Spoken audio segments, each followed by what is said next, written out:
formal. Comenzamos en esta tarde. Les saludo a cada uno de ustedes, hermanos, en el nombre del Señor Jesús. Gracias por tomarse el tiempo de estar conectados. Bendición, hermano Elías, Grayson. Gracias por conectarte en este día. Hermana María Eugenia, bendiciones a la familia si está allí reunida en familia escuchando el estudio bíblico. Saludos a todos en el nombre del Señor Jesús. Esperando que, los hermanos puedan conectarse a lo largo de la clase del día de hoy. Vamos a continuar el estudio, gloria al nombre del Señor Jesús, que llevamos desde ya hace unos 8 o 9 meses aproximadamente, acerca del origen del pueblo hebreo. Que en esta tarde vamos a continuar. Estamos específicamente en el tiempo de las plagas sobre Egipto. Así que antes de empezar, le invito a que me acompañe a hacer esta oración para iniciar en el nombre del Señor Jesús. Amantísimo y eterno Salvador, Dios Todopoderoso, en esta tarde delante de tu presencia te doy las gracias, Señor, por este momento. Gracias por mis hermanos que han podido conectarse, Señor, por aquellos que quizás se irán conectando, Señor, a medida que vamos avanzando. Ruego, Señor, desde ya tu bendición sobre ellos. Ruego, Señor, tu palabra preciosa haciendo vida en nuestros corazones, dándonos entendimiento, Señor, para poder discernir, para poder comprender, para entender mejor tu palabra cada día, Señor, para poder conocerte mejor cada día y poder amarte mejor cada día, Señor Jesús. Dirígenos, te lo ruego en esta tarde. Dirígenos con tu presencia, dirígenos con tu Espíritu Santo, dirígenos, Señor, cada palabra que salga en esta hora, que sea dirigida por ti, te lo ruego, Señor Jesús. Gracias te doy, Dios de la gloria. Gracias, Padre amado. Gracias, Dios de los cielos. Amén y amén. Gloria a Dios. Amén. Vamos a la palabra de Dios, hermanos. Libro de Éxodo, capítulo 7. Amén. Llevamos varias semanas. Estamos en el tiempo de Moisés. Llevamos varias semanas que comenzamos acerca de la aparición de este hombre, de este varón conocido como Moisés, el cual fue un instrumento en las manos de Dios, el cual, aleluya, fue la persona que Dios utilizó para darle libertad, liberación a su pueblo, a su hijo Israel. Así que ya estamos bien avanzados. Vamos al capítulo 7 de Éxodo. Lo voy a leer según la nueva traducción internacional, la nueva versión internacional. Y dice así en el nombre del Señor Jesús. Toma en cuenta, dijo el Señor a Moisés. Amén. En un segundito, porque yo también quiero transmitir para los hermanos que nos puedan visualizar por Facebook. Toma en cuenta, dijo el Señor a Moisés, que te pongo por Dios ante Faraón. Tu hermano Aarón será tu profeta. Tu obligación es decir todo lo que yo te ordene que digas. Palabra de nuestro Dios a Moisés.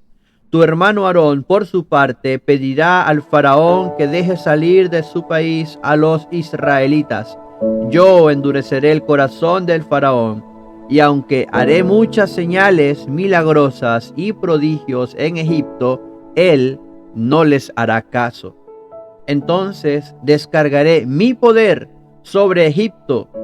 Con grandes actos de justicia sacaré de allí a los escuadrones de mi pueblo, los israelitas. Y cuando yo despliegue mi poder contra Egipto y saque de allí a los israelitas, sabrán los egipcios que yo soy el Señor. Amén. Tremenda palabra, poderosa palabra para comenzar en esta tarde. Estamos bien avanzados en la hora, así que vamos a darle, hermanos, porque el tiempo no se detiene. En este capítulo 7 vemos cómo Dios le habla a Moisés acerca de lo que iba a suceder. Dios está enviando a Moisés y a Aarón a hablar a Faraón para que deje ir al pueblo, a su pueblo, al pueblo de Dios. Pero al mismo tiempo Dios le estaba diciendo a Moisés que no iba a ser tan fácil porque Faraón no iba a querer. Dios iba a endurecer también el corazón de Faraón en ciertas ocasiones para que Él no dejase ir al pueblo tan fácil, porque no era simplemente, hermanos, el hecho de que Dios iba a liberar a su pueblo. Dios tiene un plan y Dios tiene un propósito para todo, hermanos. Dios tiene un propósito y Dios tiene un plan. Incluso las 10 plagas también tenían un propósito, y si lo analizamos bien, no solamente era un propósito, había más de un propósito en estas plagas que se venían para Egipto. Era una especie de sentencia, o era una especie de juicio, era, aleluya, una especie de señal que Dios iba a utilizar, no solamente para liberar a su pueblo, sino para darle un mensaje a Egipto. Dios quería manifestarse en Egipto, un pueblo que no era su pueblo, un pueblo que no le conocía, que no le adoraba, que no le servía, pero Dios quería glorificarse también en ese pueblo. Al parecer, por cierta razón, Dios también quiso salvar al pueblo egipcio.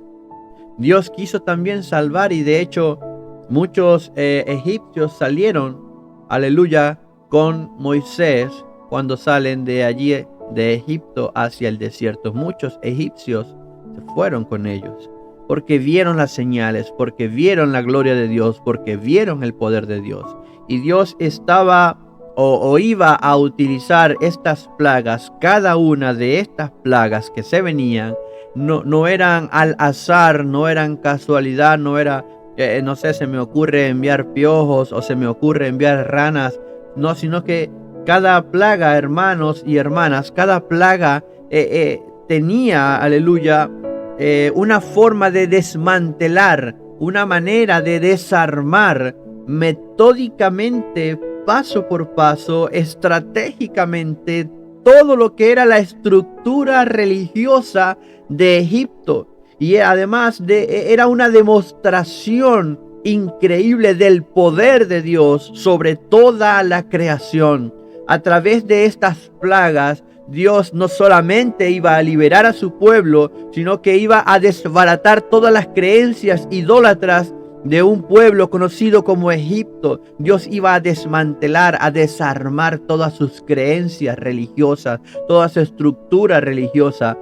Plaga por plaga, Dios iba a irle dando golpes estratégicos para que llegaran al punto en el que ellos, los egipcios, se dieran cuenta de que solamente existe un Dios verdadero, el cual creó todas las cosas, y por lo tanto, como creador de todas las cosas, podía y puede influir en toda su creación. Era algo increíble lo que iba a suceder. Para los israelitas, estas plagas fueron una señal de liberación, un llamado a confiar en Dios, ese Dios que libera a los oprimidos, ese Dios que libera a los cautivos. Para nosotros el día de hoy, quizás esta historia de lo que fue el éxodo del pueblo de Israel y las plagas que vivió Egipto, quizás nos invitan a nosotros a reflexionar acerca de la naturaleza de la justicia, aleluya, y la misericordia de Dios, su soberanía, su cuidado por su pueblo. Las plagas nos pueden recordar que Dios, aleluya, está activamente involucrado en los asuntos de la humanidad. Dios está constantemente involucrado, hermano, en los asuntos de su creación, y más aún en los asuntos de sus hijos, de su pueblo, confrontando el mal, dando liberación. La palabra dice que donde está el Espíritu de Dios, allí hay libertad. Por lo tanto, era inconcebible que el pueblo de Dios se encontrase cautivo y esclavo, siendo su Dios un Dios todopoderoso. Dios tenía que enviar un mensaje. ¿Era necesario que el pueblo de Israel cayera en esclavitud? Sí, ya Dios lo había dicho, se lo había dicho a Abraham cientos de años atrás. Pero había llegado el momento en el que Dios iba a demostrar su poder. Dios iba a demostrar, aleluya, que Él es el único y verdadero Dios. Aprovecho para saludar a mis hermanos que se han ido incorporando, hermano Ezequiel. Amén. Hermana Analía, bendiciones. Estamos comenzando recién. Leímos Éxodo capítulo 7. Y a partir de este momento comienzan las plagas. Yo les dije que cada una de estas plagas iban a desmantelar, iban a desarmar la estructura religiosa de los egipcios. El pueblo egipcio era politeísta, era idólatra, tenía una gran cantidad, una gran gama de dioses los cuales ellos adoraban. Y a medida que vamos a ir viendo algunas cosas con respecto a las plagas, nos vamos a dar cuenta de cuál era el plan de Dios. No solo era liberar a su pueblo. Por alguna razón Dios endurecía el corazón de Faraón, porque Dios quería demostrarle también al pueblo egipcio, Dios quería que ellos viesen su gloria, que ellos conocieran al verdadero Dios. Y así llegamos a la primera plaga. Vamos a darnos cuenta de algunas cosas. La primera plaga era convertir el agua del Nilo en sangre.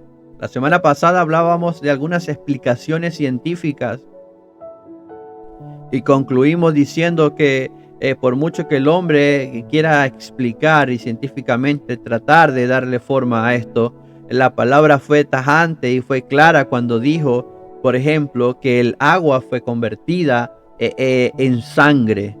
No que era como sangre, no que era rojiza o por algún químico. No, hermano, la Biblia claramente lo dice, que convirtió el agua en sangre. Así que el día de hoy me voy a enfocar ya en la parte espiritual y el significado, amén, creyendo que la palabra de Dios es veraz y que todo lo que está escrito en su palabra es veraz. Sea Dios veraz y todo hombre mentiroso. Vamos a ver algunos significados con respecto a esto. Y esta primera plaga, la plaga que era convertir el agua del Nilo en sangre, directamente hace una confrontación hacia la reverencia egipcia por el río Nilo. El río Nilo era un río prácticamente reverenciado por los egipcios. Se consideraba incluso la fuente de vida de Egipto. Era crucial para todo lo que ellos hacían, para la agricultura, para todo lo que ellos, todo lo que giraba en torno a su forma o su estilo de vida, estaba allí el río Nilo. Por eso los consideraban como una fuente de vida. El Nilo también estaba asociado con aquel dios egipcio llamado Hapi o Hapi, y este dios lo que hacía, según ellos, era personificar el río y su fertilidad. Según la creencia de los egipcios en aquel entonces, este dios en el río personificado era una señal de fertilidad. Era prácticamente ellos le atribuían prácticamente el hecho de tener agricultura, de tener vida, de tener todas las propiedades que tenían de este río, se lo atribuían a este Dios. Entonces, en el momento en el que Dios convierte esta agua específicamente de este río en sangre, Dios no solo está demostrando su poder sobre lo que eran los dioses, entre comillas, los dioses paganos de los egipcios, sino que también simbolizó el juicio por el derramamiento de sangre de los infantes hebreos, amén, que había sido decretado años atrás por otro faraón, el cual había derramado sangre inocente. Entonces había un doble significado en esta primera plaga. En primer lugar, era un golpe directo a lo que ellos consideraban el Dios de la fertilidad, el Dios de la vida prácticamente. Dios, al convertir esta agua en sangre, esta agua, amén, había dejado de ser fértil, había dejado de ser vida, amén. Había dejado de ser, aleluya, ese Dios que ellos tanto idolatraban, aleluya. Saludo a mi hermano Wilmer, si no me equivoco, amén. José Rodríguez, bendiciones. Estamos hablando acerca de las plagas que Dios llevó a Egipto. Y desde este punto de vista bíblico, esta contaminación de las aguas podrías reflejar o simbolizar precisamente eso, el poder de Dios por encima del poder de los dioses paganos, de los ídolos egipcios, que pretendían, hermanos, ser divinos. Amén. Los nativos, los egipcios, también creían en dioses como por ejemplo Osiris, Atmeit, Num, Api, que ya lo mencioné, Satet y Sotis. Y ellos creían que estos dioses, estos ídolos, protegían al Nilo. Amén. Por lo tanto, que Dios pasara por encima de todos estos dioses, convirtiendo el agua del Nilo, que era fértil, que era vida, convirtiéndolo en sangre, trayendo consigo quizás la muerte de los peces, quizás ya no iban a poder usarla para regar sus plantas, sus sembradíos, no sé, hermano, todo lo que esto conllevaría. Estaba Dios demostrando su poder sobre lo que los egipcios creían eran dioses. Amén. Aprovecho para saludar también a mi hermano Darwin, pastor en la iglesia del Rotario, amén, allá en Barquisimeto, en Venezuela. Antes de las plagas, el faraón había ordenado la muerte, amén.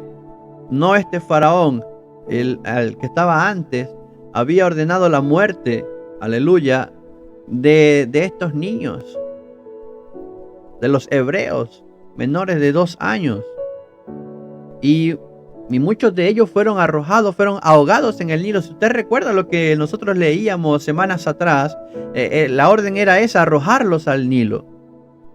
Entonces también esta señal o esta plaga de que se convirtiese específicamente en sangre, también era un recordatorio por toda la sangre que habían derramado en el pasado de los hebreos, de los hijos de Dios. Un golpe al poder político y económico de Egipto, un golpe que hirió el orgullo del faraón. El Nilo prácticamente, hermano, era el centro económico, era la principal vía de comunicación de Egipto. Así que no hay duda, no hay casualidad, aleluya, en esta, amén, en esta primera plaga. Gloria a Dios. Luego vamos a avanzar. Luego vienen las ranas. Amén. Las ranas emergen del río Nilo. Este río Nilo que acababa de ser convertido en sangre. La rana estaba asociada con Heket o Heket. Amén. La cual era una diosa egipcia también de la fertilidad. Y era representada, esta diosa, era representada con una cabeza de rana.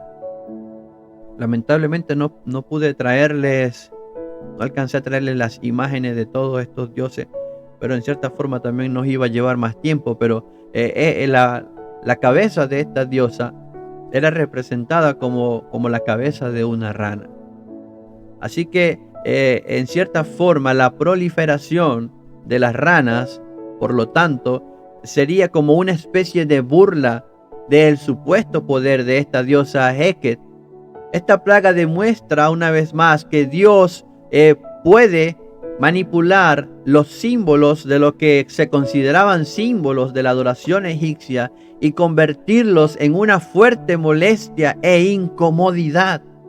Porque ahora ellos se vieron forzados a actuar en contra de sus propias creencias, porque las ranas prácticamente eran idolatradas. Pues si la cabeza de la rana era la de su diosa Heket, imagínense, ahora ellos probablemente por su creencia no atacaban a la rana o no mataban a la rana, pero ahora con una plaga de ranas lleno por todas partes, en todo lugar de ranas, ellos se iban a ver en la obligación de matar a estas ranas, de actuar en contra de lo que ellos consideraban divino o sagrado o santo.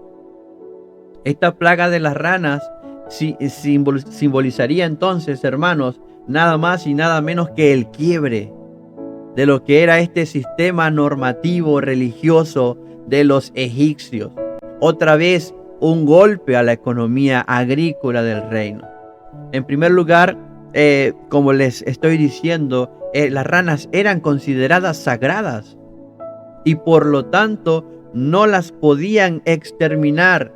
Ahora, cuando habían crecido desproporcionalmente, porque eran demasiadas, ellos se vieron obligados a romper, hermanos y hermanas, a romper sus propias leyes religiosas. Una vez más, Dios estaba dándole un golpe a su estructura religiosa. Dios escogió cada plaga con un fin particular. Llegamos a la tercera plaga, y esta es la de los mosquitos o piojos. Esta tercera plaga consistía en mosquitos o piojos, los cuales surgen del polvo de la tierra.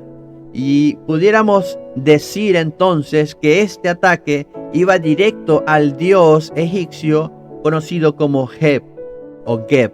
Este era el dios de la tierra. En este momento, en esta tercera plaga, los magos, los hechiceros de Faraón declararon que esta plaga era, aleluya, el dedo de Dios, y que ya no podían replicarla. ¿Por qué? Porque hasta este momento, anteriormente, ellos habían podido replicar en cierta manera o en cierta medida las señales que Dios había hecho.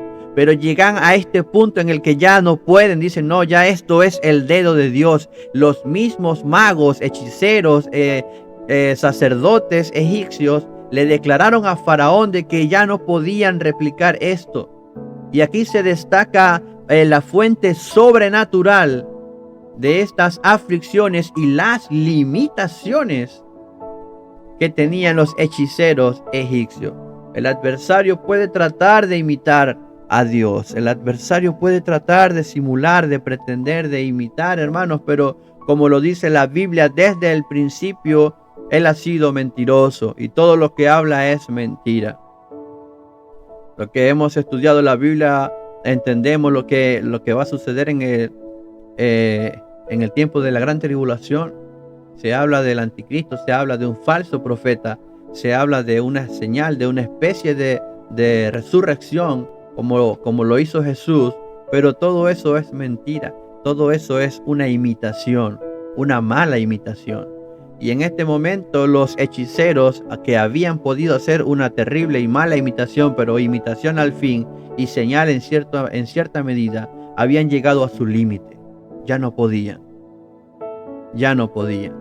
Le dijeron a Faraón, esto no es más que el dedo de Dios. Había un Dios por encima de todo lo que ellos pensaban o creían eran dioses. Por un lado, esta plaga de mosquitos representa esta primera fractura entre el poder político y religioso. Ahí se quiebra, hermanos. Hay una fractura terrible entre lo que era Faraón como gobernante de la nación, lo que eran sus sacerdotes y hechiceros, como la parte religiosa, que siempre habían trabajado en conjunto, que siempre habían trabajado, aleluya, de la mano. Aquí se quebraba esa estructura. Se fracturaba el poder político de egipcio, se fracturaba en comparación, aleluya, a el poder religioso de Egipto. Ya no trabajaban de la mano, ya había, aleluya, una ruptura. Ya Dios había quebrado ese primer baluarte o ese primer pilar, aleluya, que conformaba esta estructura religiosa egipcia. Así que Faraón se niega a escuchar a sus propios sacerdotes, quienes ya se habían persuadido del poder de Yahweh, del poder de Yo Soy, del poder de Dios, del Señor. Los mismos sacerdotes se persuadieron, creyeron y dijeron, este es el dedo de Dios. Pero Faraón no quiso escuchar a sus propios sacerdotes, ya se quiebra por completo. Pero por otro lado también se puede desacreditar entonces la religión egipcia. Se desacredita completamente porque llega a un límite. Nuestro Dios no tiene límites. Nuestro Dios es todopoderoso. No hay nada imposible para Él. Pero estos hechiceros sí tenían límites y habían llegado tan prontamente a ese límite. Ahora se estaba comprometiendo la casta sacerdotal, porque no estamos hablando de una costumbre quizás de décadas o centenas, hermanos, sino ya en ese tiempo era algo milenial.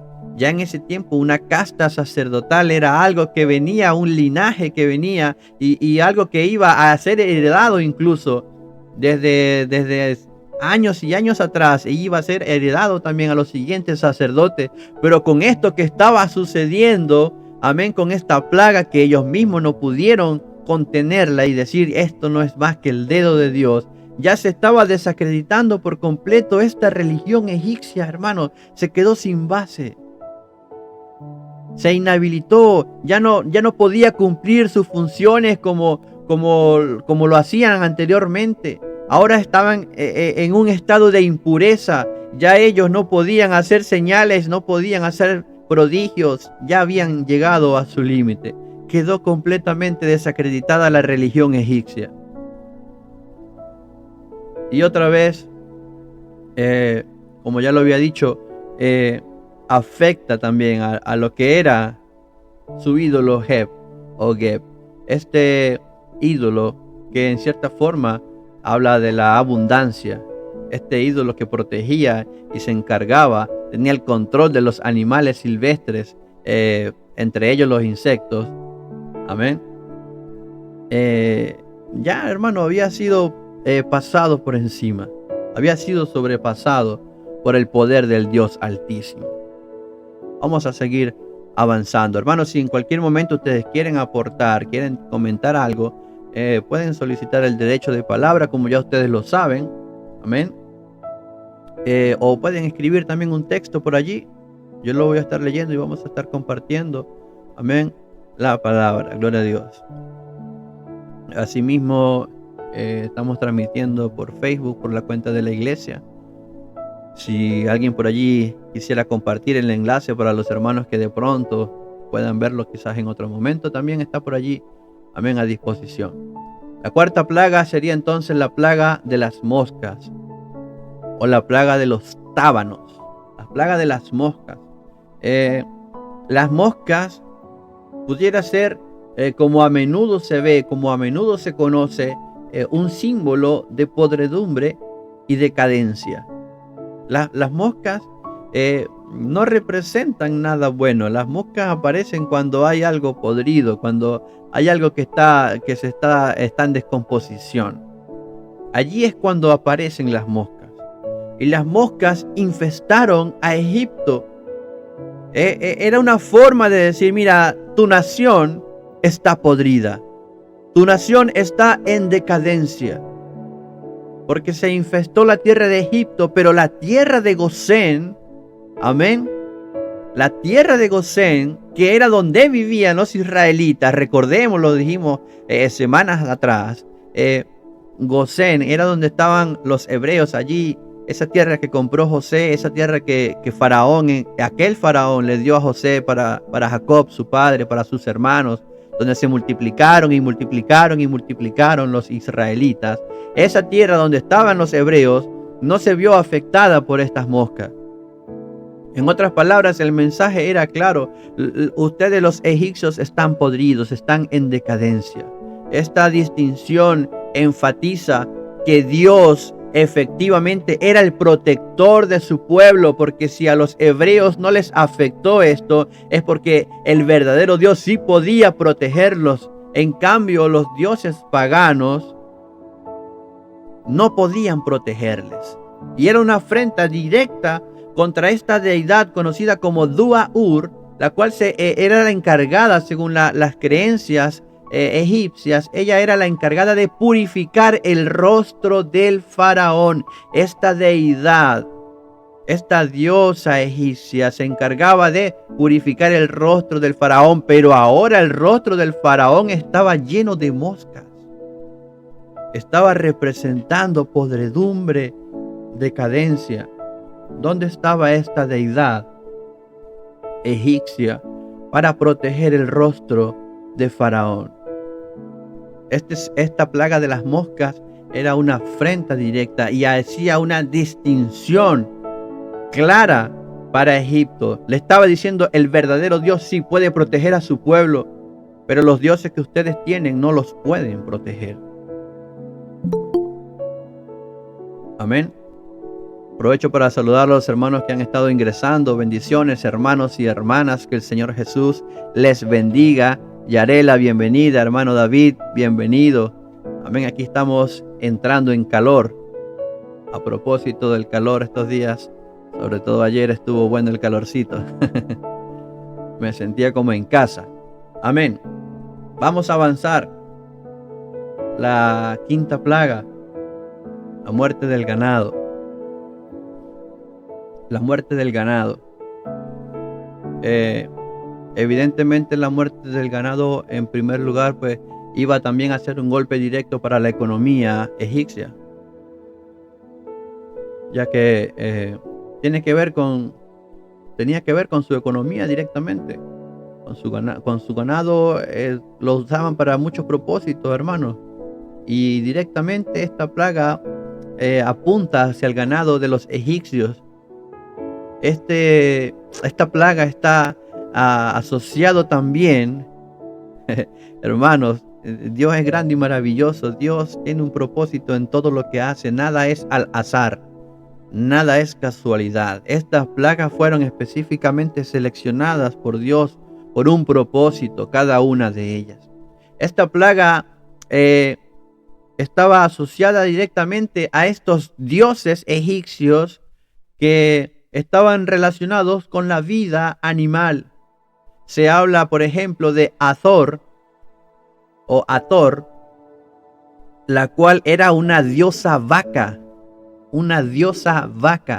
y Apis, que era un dios toro.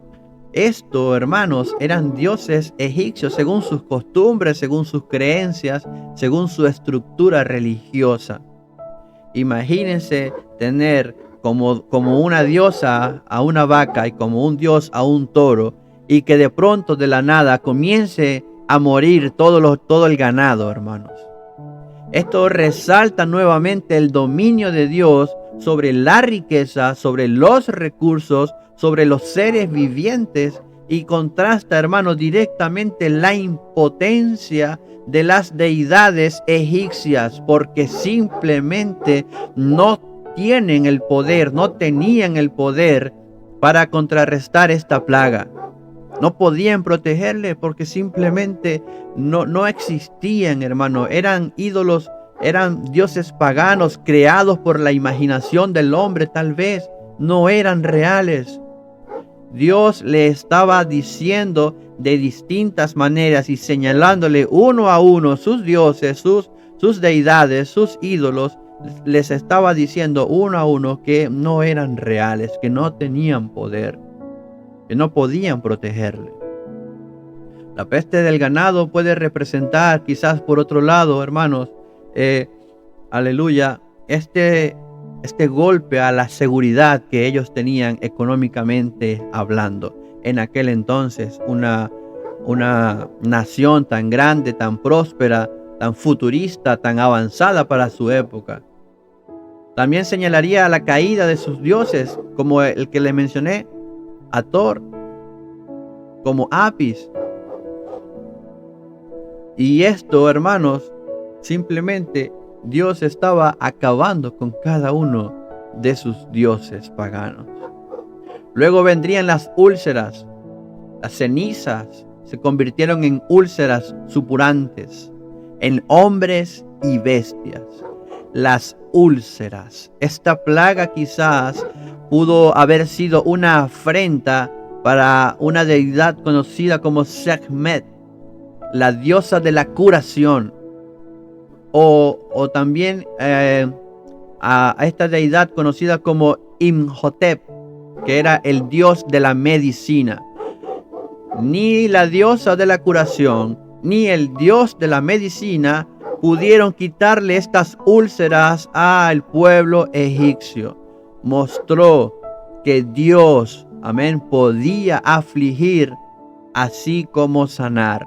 Y la dependencia de los egipcios en sus dioses, en sus deidades, para la salud, para la sanidad, era completamente en vano.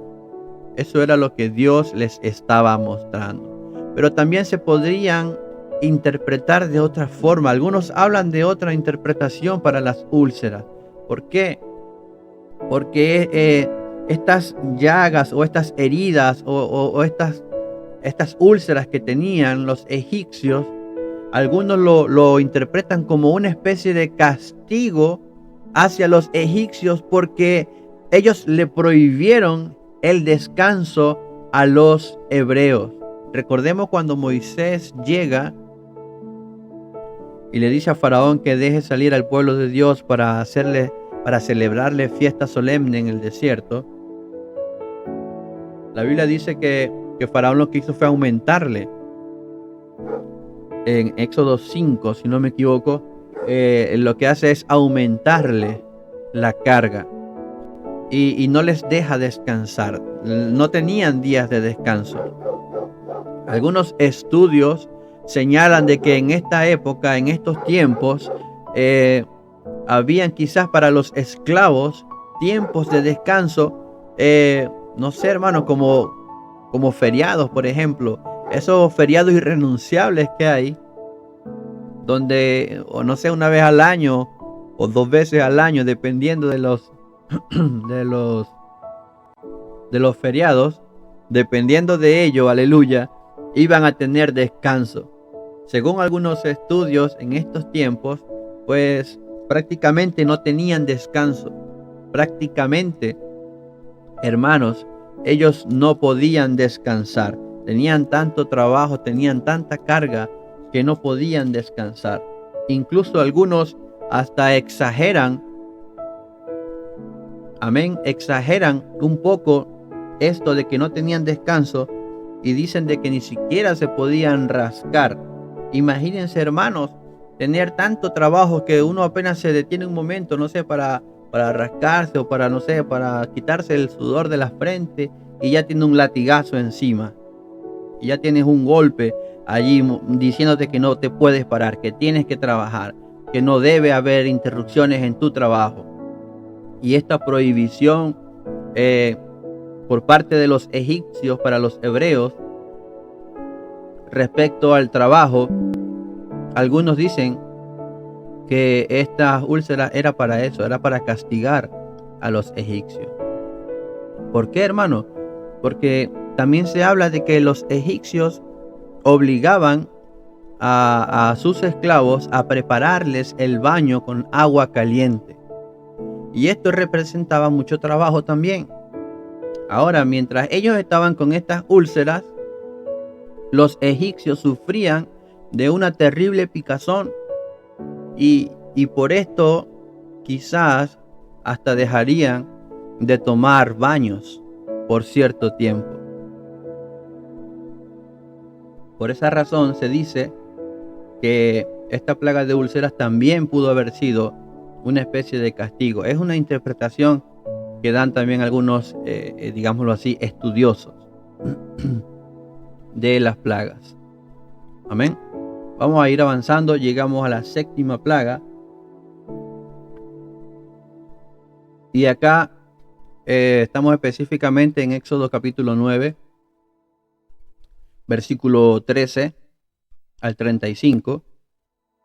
Acá sucede algo maravilloso. Cuando llegamos a los granizos, vamos a ver una mezcla. Vamos a ver una mezcla de hielo y fuego. Estos granizos que caían era como si estuviese lloviendo fuego, hielo y fuego. Esta 7ª plaga de granizo mezclado con fuego no tenía precedente alguno en Egipto. Quizás ya habían visto granizo en algún momento, quizás lluvias fuertes, torrenciales, pero un granizo mezclado con fuego era algo que no tenía precedentes. Y esto, hermanos, sin duda alguna, sería un desafío directo hacia Nut y hacia Set, los cuales eran la diosa del cielo y el dios de la tormenta. Fíjense, hermanos, que para cada plaga, que casi todas las plagas que hemos estado mencionando, era una afrenta directa hacia algún dios o ídolo, dios pagano de los egipcios. Cada una de estas plagas era como si estuviese Dios desafiando a lo que ellos conocían o creían eran dioses. Aquí, esta plaga de granizo mezclado con fuego era un desafío tanto para lo que los egipcios llamaban la diosa del cielo, que se supone debería controlar el cielo, amén, como también para Set, que era el dios de la tormenta. ¿Cómo es posible que haya una tormenta, que el cielo esté arrojando granizo con fuego a los egipcios y ninguno de sus dioses pueda protegerle? Una vez más, Dios estaba demostrando tener el control sobre su creación, sobre, en este caso, el clima y los elementos naturales. Así Dios mostraba su capacidad para destruir cultivos y ganados desde los cielos. Imagínense por un momento esta lluvia, este granizo. Yo sé que quizás usted ha presenciado una lluvia de granizo. Imagínense quizás las piedras más grandes, los bloques o el hielo más grande, pero no solo eso, sino mezclado con fuego. Al caer sobre un sembradío, y era lógico pensar que todo eso se iba a incendiar, hermano. Al caer sobre un establo, al caer sobre animales, iba a ocurrir incendios probablemente. Entonces, de esta manera, Dios mostraba un poder destructor sobre cultivos, sobre ganados desde los cielos. ¿Y dónde estaba entonces Nut? ¿Y dónde estaban entonces Set, que se supone son para los egipcios los dioses encargados de proteger desde el cielo y desde las tormentas a quienes eran sus fieles creyentes, sus devotos? Amén. Luego llegaríamos, y ya casi estamos llegando al final, luego llegaríamos a las langostas. Después del granizo, se enviaron langostas para consumir lo que quedaba de los cultivos. Si algo había sobrevivido a esta lluvia de hielo y fuego, indudablemente las langostas iban a arrasar con lo que quedaba. Esta plaga sería entonces un ataque directamente para Isis, la cual era la diosa de la vida.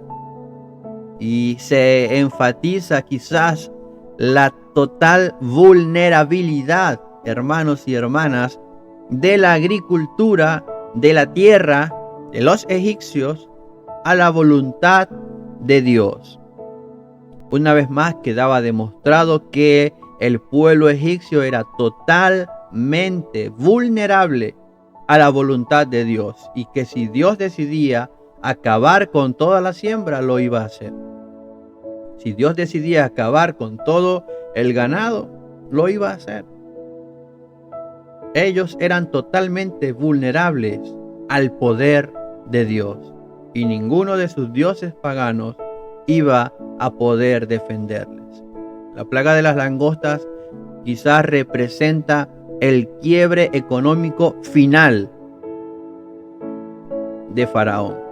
Con esta última plaga, económicamente hablando, pudiéramos decir que llegaron a la quiebra, llegaron a un punto en el que estaban en un estado crítico.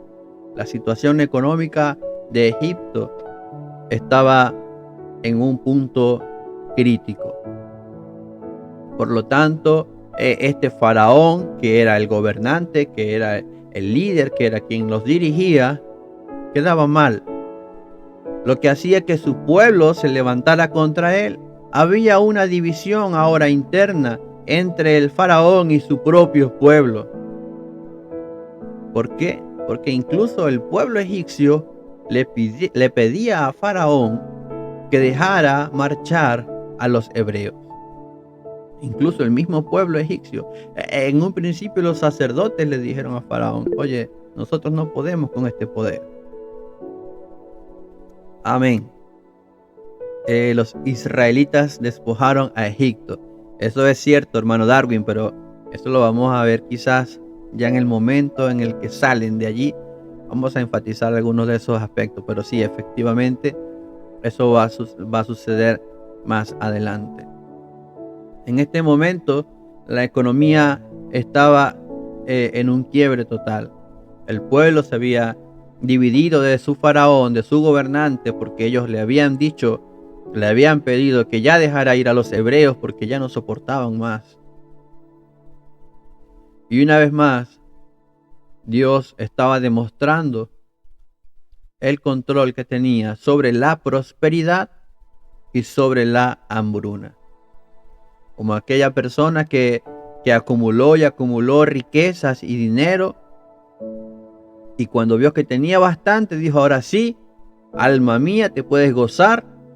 Y una voz le dijo: necio, hoy vienen por tu alma, y todo lo que reuniste, ¿de qué te vale? Quizás en algún momento el hombre puede pensar que tiene control sobre sus ingresos. El hombre puede pensar que tiene control sobre su economía, que le va bien en la vida, que tiene buenos ingresos, que tiene buenos recursos, que nada le va a faltar. Pero Dios simplemente, amén, con su voluntad puede demostrarle lo contrario. Y en este caso estaba sucediendo así. Un pueblo que se creía próspero, que se creía fuerte, estaba totalmente vulnerable y no podía hacer nada contra el juicio que Dios estaba ejecutando, contra las señales que Dios, incluso como yo lo veo, por misericordia, Dios le estaba mostrando. Porque por misericordia Dios le estaba demostrando a los egipcios que había solo un Dios verdadero. Por misericordia Dios le estaba demostrando a los egipcios que todo lo que ellos creían que era sagrado, que era santo, no era así. Que solo hay un santo, solo hay un digno, que solo hay un Dios todopoderoso, que solo hay un Rey de Reyes, el gran yo soy. Miren la misericordia que Dios tuvo de Egipto. Amén. Bueno, después de esta plaga, Faraón tuvo que reconocer sus faltas. Faraón quiso negociar alguna alternativa para dejar marchar a los hebreos. Amén. Para dejar marchar a algunos tal vez. Quiso negociar, pero para los hebreos la liberación era para todo el pueblo. Era o todos o ninguno. Y así llegamos a la novena, amén, a la penúltima de las plagas. La plaga de la oscuridad.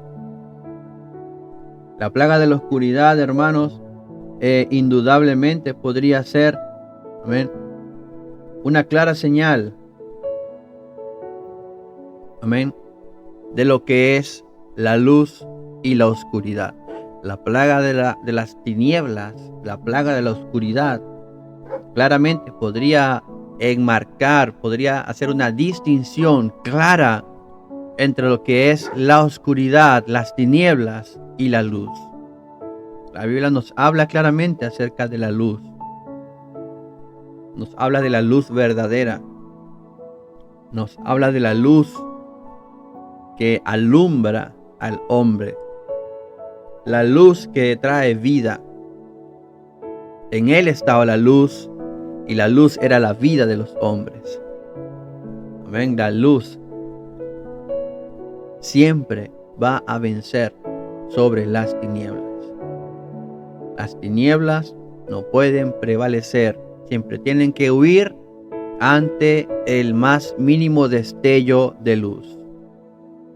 Y aquella luz verdadera venía a este mundo, venía a alumbrar, venía a traer vida a la humanidad. Y en el mundo estaba, y el mundo por él fue hecho, pero el mundo no le conoció. Incluso Egipto, viendo todas las señales del Dios verdadero, no le conoció. Había una clara distinción entre un pueblo egipto lleno, sumergido en oscuridad, y un pueblo hebreo, amén, lleno de luz, lleno de la luz verdadera. La oscuridad no es más que la ausencia de luz. Y es que si esa luz verdadera no está en el corazón del hombre, este corazón está lleno de tinieblas y está lleno de oscuridad. Pudiéramos hablar mucho acerca de esto. Pudiéramos profundizar bastante acerca de esto.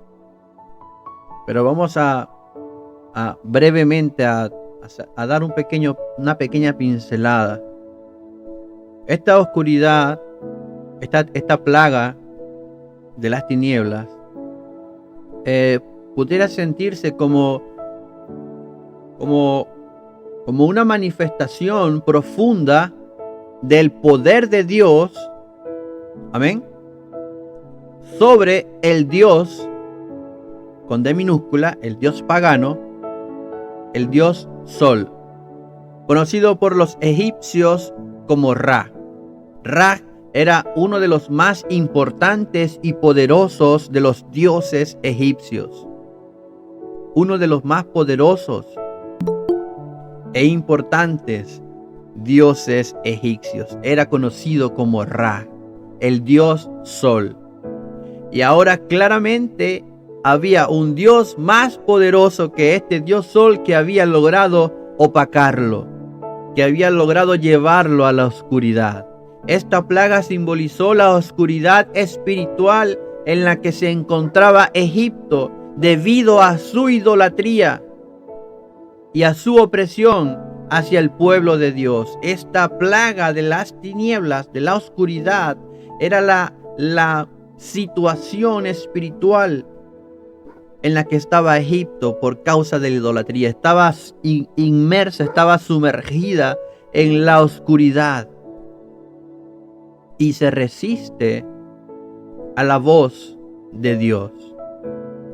Se resiste a la voz de Dios. Se resiste a reconocer la existencia del poderío, aunque por muy evidente y palpable para ellos, no quisieron reconocer este poder de Dios. Hay que recordar que los egipcios realmente veneraban a este Dios Sol. Por lo tanto, esta oscuridad iba a representar para ellos, iba a simbolizar para ellos la caída de su gran dios Ra. Prácticamente era el último de los dioses que les quedaba, porque creo que los nombré a casi todos. Y el último que les queda, hermano, por eso yo les digo, miren hasta el orden de las plagas. Parece tener una gran coherencia. Y el último que les quedaba prácticamente era el más fuerte de ellos, el más poderoso de ellos. Y ahora Dios le había dado un fuerte golpe también a este último dios egipcio, este último ídolo egipcio. Amén. Y de esa manera llegamos a la última plaga. La plaga final, la plaga devastadora. La muerte de los primogénitos. Amén. Antes de hablar de esto, hay una pausa. Antes de hablar de la última plaga, hay una pausa. Y es que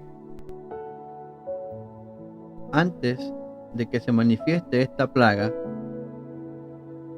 Dios hace la instauración, hace la creación, hace la fundación, amén, de algo muy importante para el pueblo egipcio, para el pueblo judío, amén, para los hebreos, y por extensión para todo el pueblo cristiano. Porque esto no sería más que una simbología, una representación de lo que iba a suceder años y años después, de lo que iba a ser el Cordero que quita el pecado de la humanidad.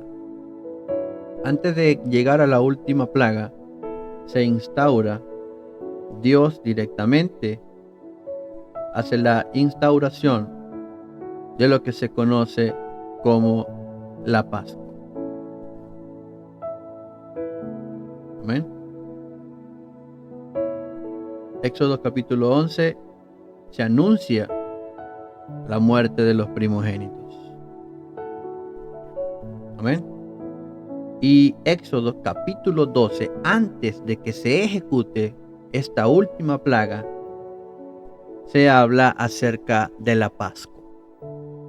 La Pascua. Hemos escuchado tanto acerca de la Pascua.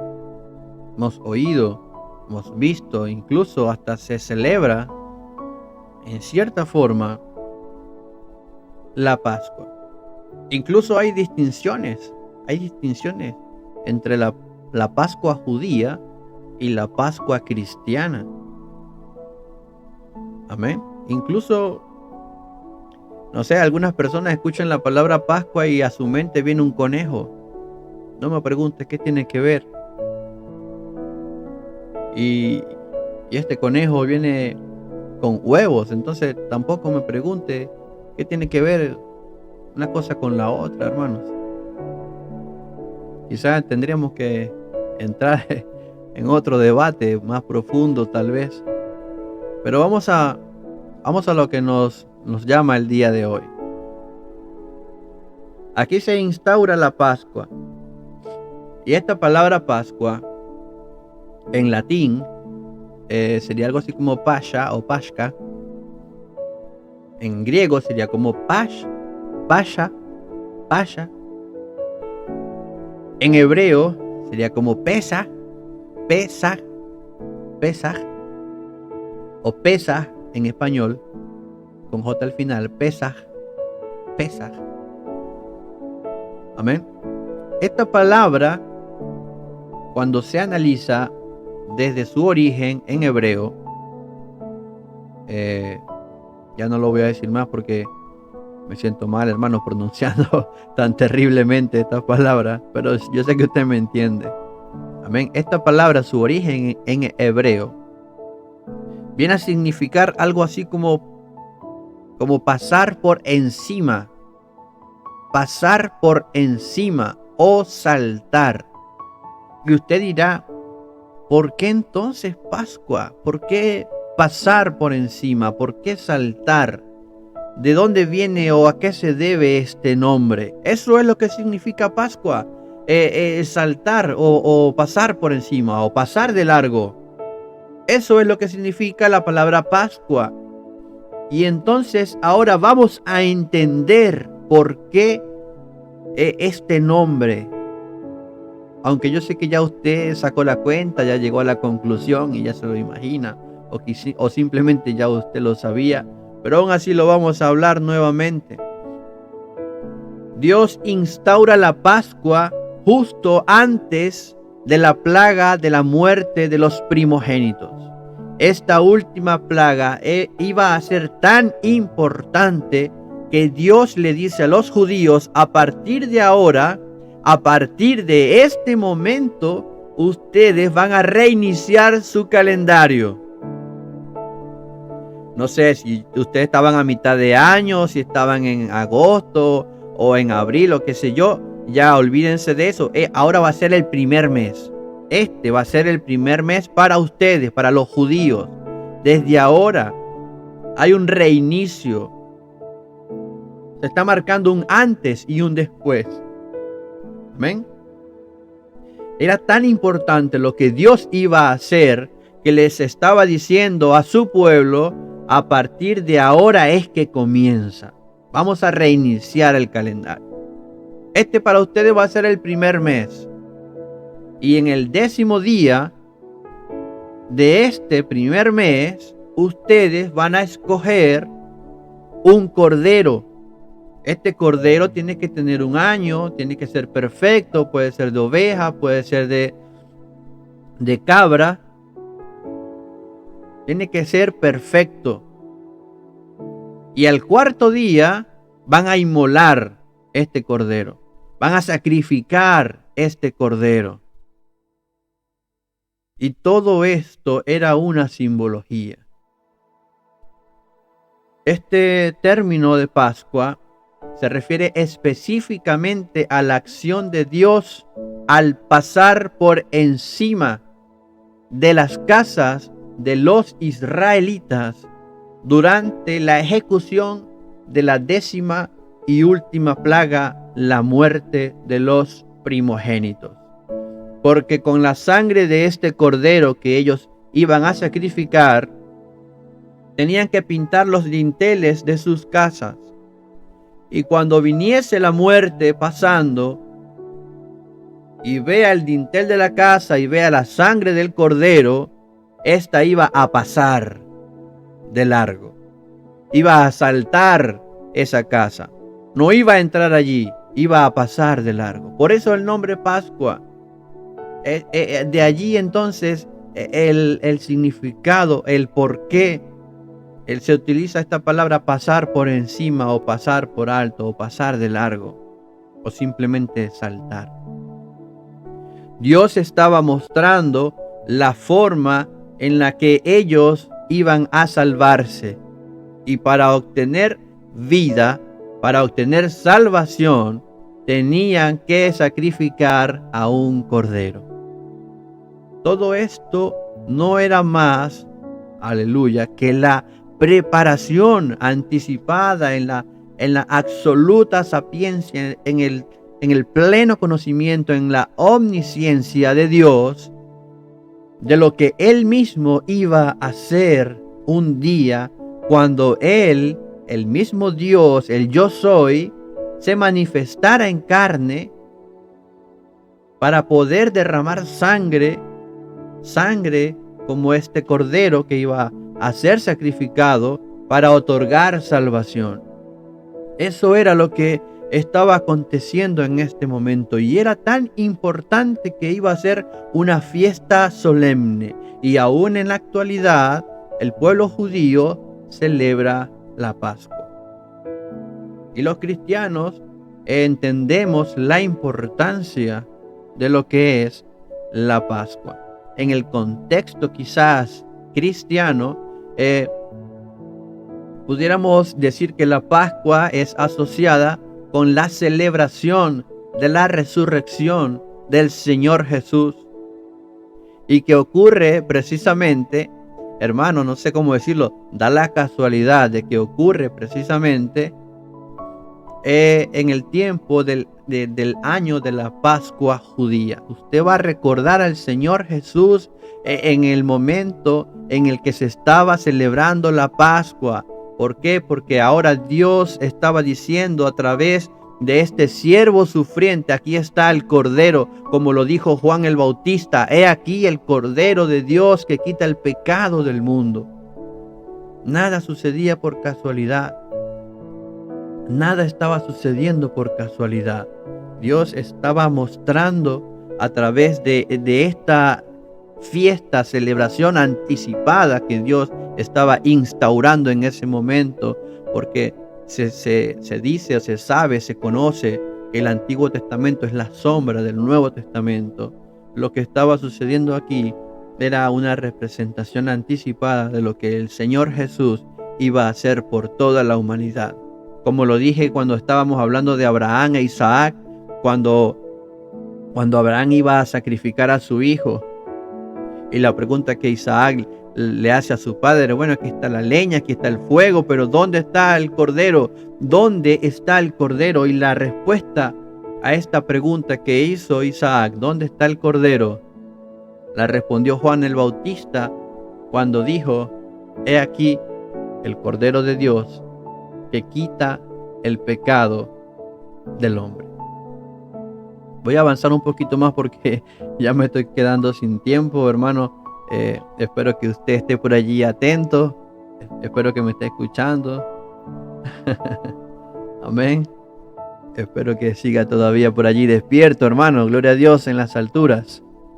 Este ritual de la Pascua, amén. Bueno, ya por ahí despertó a alguien, hermano Elías. Muchas gracias, hermano. Amén. Este ritual de la Pascua, hermano, como es descrito aquí en este capítulo 12. Amén. Gracias, hermano Grayson. Por cierto, aquí, hermanos, para los que están presentes, Grayson es mi hermano en la carne. Grayson Hernández es mi hermanito menor. Por aquí me está molestando, me dice que me parezco a mi papá. Amén, entre paréntesis por allí, hermano. Amén. Hermano Darwin, gracias por lo que está diciendo. Darwin es mi primo en la carne, mi hermano también, por supuesto, nos criamos juntos. Y aquí estamos, hermano, compartiendo este hermoso, aleluya, estudio bíblico, creciendo en conocimiento. Yo sé que aquí hay personas que conocen bastante de la palabra de Dios, conocen bastante de las costumbres judías. Por ahí está Ezequiel, por ahí está Yarela. En algún momento le voy a pedir que nos colabore también con algo por allí. La voy a comprometer públicamente.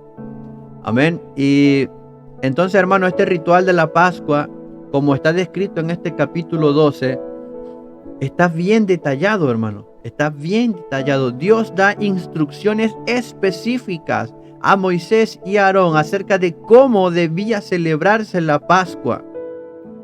Y estas instrucciones eran para el pueblo de Israel, las cuales cada año, a partir de ese momento que se convertiría para ellos en el primer mes de su año, iban a celebrarlo cada primer mes de cada año. Al 10º día iban a escoger su cordero, y al día 14 del mes Nisan, que sería más o menos entre marzo y abril, amén, este cordero iba a ser sacrificado. Entonces allí comienzan las instrucciones de Dios. En primer lugar, estas instrucciones era para que el pueblo de Israel se preparara porque ya iban a salir de la esclavitud. Era una celebración también, porque Dios les estaba diciendo: ya viene la última plaga, y con esta plaga ustedes van a salir de Egipto, ustedes van a salir libres, van a salir de la esclavitud. Ahora van a ser un pueblo libre. Entonces entramos con el cordero pascual. Este cordero, dice la palabra, todo esto está detallado en el capítulo 12, pero no lo vamos a leer todo. Cada familia debería o tenía que seleccionar un cordero sin defecto de 1 año de edad, y este iba a ser sacrificado en el día 14. Amén. Se dice que si una familia no podía, porque luego tenían que comer este cordero, si una familia no podía, tenía que unirse con su vecino o con la familia más cercana, porque no podía quedar nada. Vamos a avanzar en este mismo orden. La sangre del cordero, de este cordero sacrificado, esta sangre tenía que ser recogida y era la que iba a ser aplicada en los dinteles, como ya los mencioné, en los postes de las puertas de las casas donde se encontraba el pueblo hebreo, el pueblo de Dios. Esta señal iba a proteger a las familias de la plaga que Dios enviaría sobre Egipto, en este caso, la muerte de los primogénitos. Luego entramos en lo que es la cena pascual. La carne del cordero debía ser asada al fuego y consumida esa misma noche. No podían guardar nada para el día siguiente, hermano. No es que a veces usted prepara un asado y no me quedó un poquito de carne, mañana hago unas empanadas con esta carnita. No, en este caso no podía quedar nada, no podían guardar nada, tenía que ser consumida toda. Y si una familia no podía comerse todo un cordero, tenían que llamar al de al lado y tenían que compartirlo, porque no podía quedar nada. Ahora esto se debía comer junto con los panes sin levadura, con pan sin levadura y con hierbas amargas. Es importante entender que el pan sin levadura en cierta forma estaba representando la rapidez con la que los israelitas iban a salir de Egipto. tenían que salir con rapidez de ese lugar y por lo tanto no iban a tener tiempo para dejar fermentar la masa o el pan en este caso. Por eso los panes iban a ser sin levadura. Es una de las simbologías que se le da, hermano. Luego hablamos de vestimenta y de preparación. Vestimenta y preparación. No era cualquier cena, no era cualquier cosa. Durante la cena, los israelitas debían estar vestidos y listos para partir. Y esto es muy importante, con los pies calzados, con el bastón en la mano. Y esto simbolizaba su disposición para la liberación inminente. Ya era inevitable que iban a ser liberados. Ya tenían que estar preparados porque una vez pasara esta noche, ellos iban a salir libres de esta nación Egipto, la cual los había esclavizado por más de 400 años. Finalmente, esto era seguido por la plaga y por ende por la liberación. Esa misma noche, Dios pasaría por Egipto y mataría a todos los primogénitos de los egipcios. Él pasaría también entre el pueblo hebreo, pero pasaría de largo. Es decir, Pascua. Pasaría de largo porque los dinteles, los postes de las puertas de los hebreos iban a estar cubiertas con la sangre del cordero. La sangre del cordero vendría a ser entonces símbolo de redención, símbolo de salvación, símbolo de liberación. La sangre del cordero. Tengo ganas de hablar del Cordero de Dios, pero me voy a salir mucho de este tema, hermano. En algún momento yo sé que vamos a tener oportunidad de expandir un poco más todo esto, pero vamos a finalizar ya con lo que estamos hablando en este momento. Dios pasaría de largo sobre las casas de los hebreos que tendrían sus dinteles, sus postes de sus puertas llenas o marcadas con la sangre del cordero. Después de esta liberación, iba a ser ordenada esta Pascua para que se celebrase cada año. Y esta celebración dura 7 días en Israel, 8 días para aquellos que no están dentro de la nación de Israel. Todavía se celebra, hermano, usted lo sabe, todavía se celebra. Y es un recordatorio de la liberación de la esclavitud de Egipto. Pero más allá de eso, nosotros como cristianos, cuando entendemos y hablamos de esto, más allá de una liberación física que tuvo Israel físicamente, carnalmente, nosotros como cristianos entendemos que hay una liberación espiritual, la cual simbólicamente, a través de la sangre del cordero, por medio de un bautismo en el único nombre que es dado a los hombres, en el cual los hombres puedan ser salvos. Usted y yo sabemos cuál es ese nombre, porque no hay otro nombre bajo el cielo dado a los hombres en que podamos ser salvos. Simbólicamente representa para nosotros no una liberación física, no una liberación carnal, sino una liberación espiritual.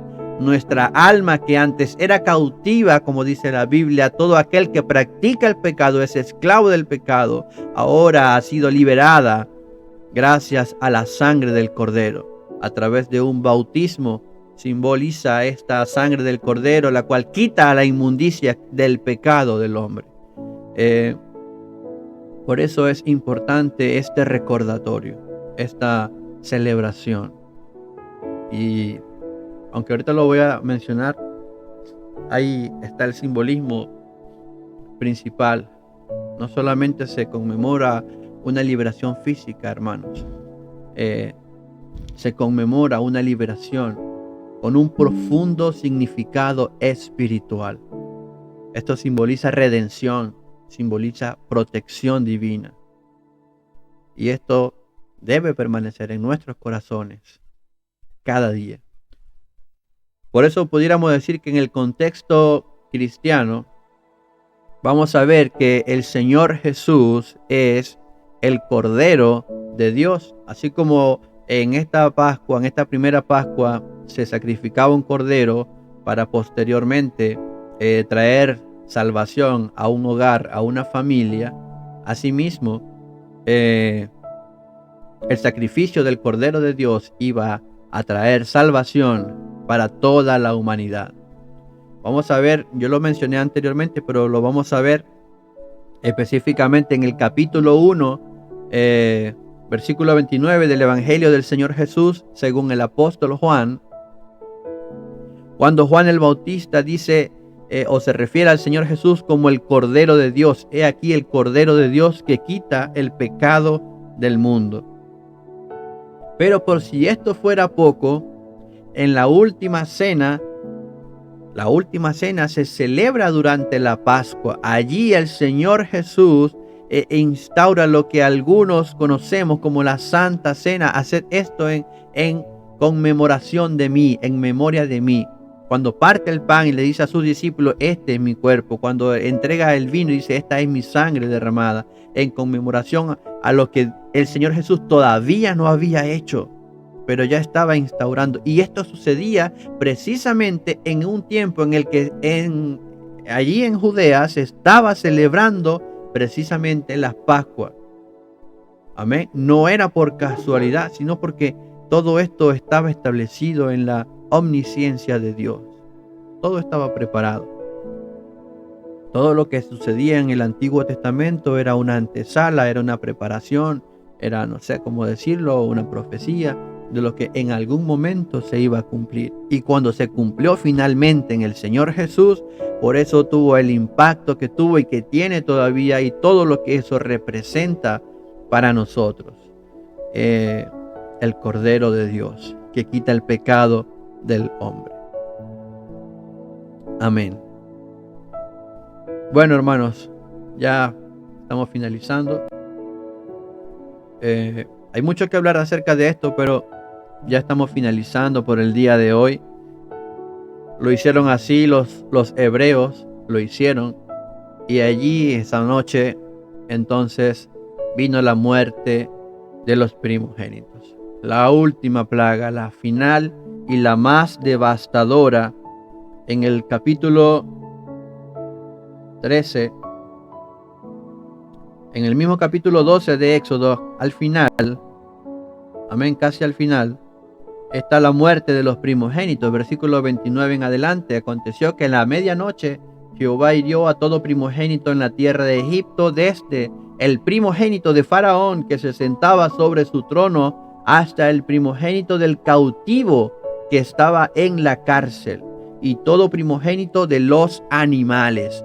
Aquí entonces se cumple la última plaga, la muerte de los primogénitos, y esto también iría, este juicio, no solo contra Faraón, sino contra todo Egipto por su terquedad, por su crueldad, pero también iría contra su dios o su deidad Osiris, que es el dios del más allá, demostrando que la vida y la muerte no están en las manos de una deidad creada por ellos llamada Osiris, que controla o es el dios del más allá. No, demostrando a través de esto de que la vida y la muerte solamente están en las manos de Dios, del único y verdadero Dios.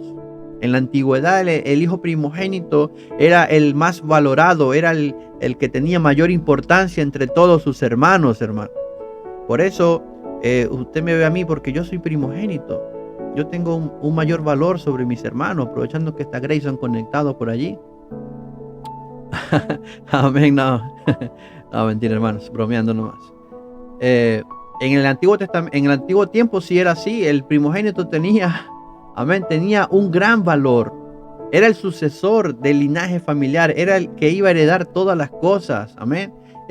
Representaba a alguien de suma importancia. Precisamente por eso las mujeres que no tenían un hijo varón, o los mismos hombres que no tenían un hijo varón, se sentían mal. El mismo Abraham, por no tener un hijo, se sentía mal y le decía al Señor, le decía a Dios, ¿qué es lo que va a pasar conmigo? Si va a ser mi siervo el que va a heredar todas mis cosas. Ya tengo 100 años, 99, y todavía nada, Señor. ¿Qué es lo que va a pasar conmigo? Porque era de suma importancia. Y aquí entonces esta plaga de la muerte de los primogénitos iba a atacar directamente a estos los que serían seres de suma importancia y estima. El faraón mismo había escrito su suerte, hermanos, al acabar con los primogénitos hebreos. Cuando aquel faraón había dictado la orden también, sin darle ninguna oportunidad de salvación. Ahora este faraón tendría que enfrentar la muerte de su hijo, de su primer hijo, el que se sentaba con él en el trono, el que en algún día sería el faraón. Este pasaje, hermanos, nos habla entonces del poder infinito de Dios, el poder que Él tiene y la autoridad que Él tiene, amén, sobre la vida y la muerte.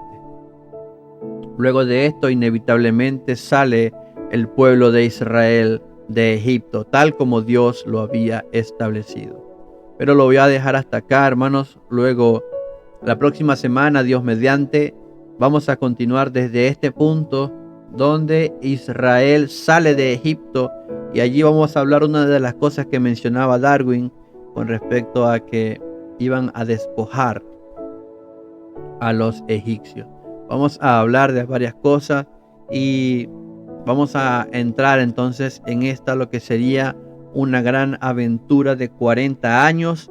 Y vamos a ver también todo lo que son las simbologías que se iban a encontrar el pueblo hebreo en el desierto, como esa serpiente de bronce, como la peña de Oreb, como el maná, todo lo que eso significaría a futuro para el pueblo de Israel. Agradecerles desde ya, hermanos, a cada uno de ustedes por tomarse el tiempo. Me voy a despedir desde ya para la transmisión en Facebook. Bendiciones a todos los que nos vieron o a todos los que nos irán a ver después en Facebook. Amén. Y gloria a Dios, agradecerle a cada uno de ustedes, hermano Ezequiel, Grayson, Elías, hermana María Eugenia, Yarela, Darwin, Abner, que está por allí, hermana Analía, hermano David, amén, hermano David, que también nos ha estado acompañando. La semana pasada también estuvo con nosotros. Nos gozamos estudiando la palabra de Dios, conociendo, entendiendo, quizás ampliando un poco más nuestro conocimiento. La invitación es para la próxima semana.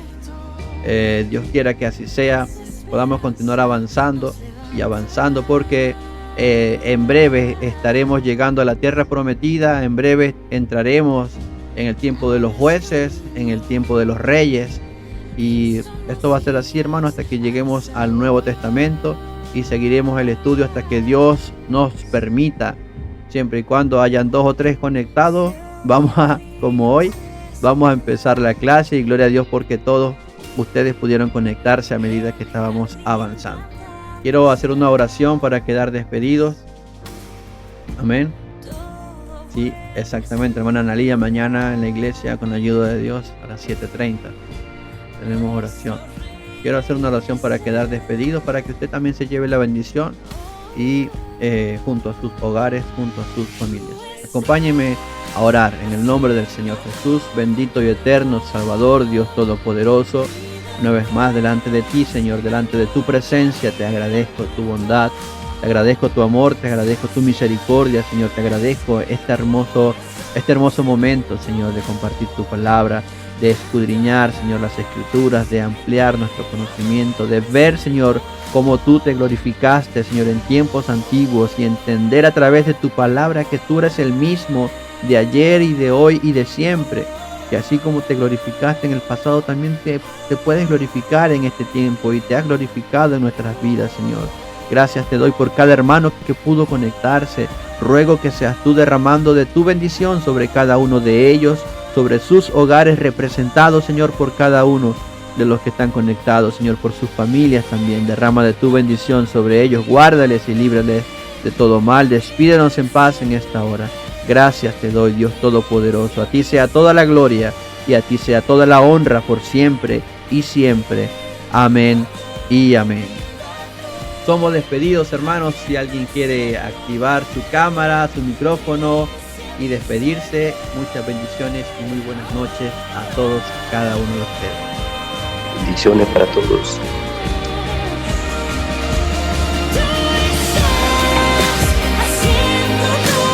Muchas bendiciones para todos. Buenas noches, los vemos mañana en la invitación. Con la ayuda de Dios. Bueno, mi hermano, que tengan muy buenas noches. Bendiciones. Bendiciones.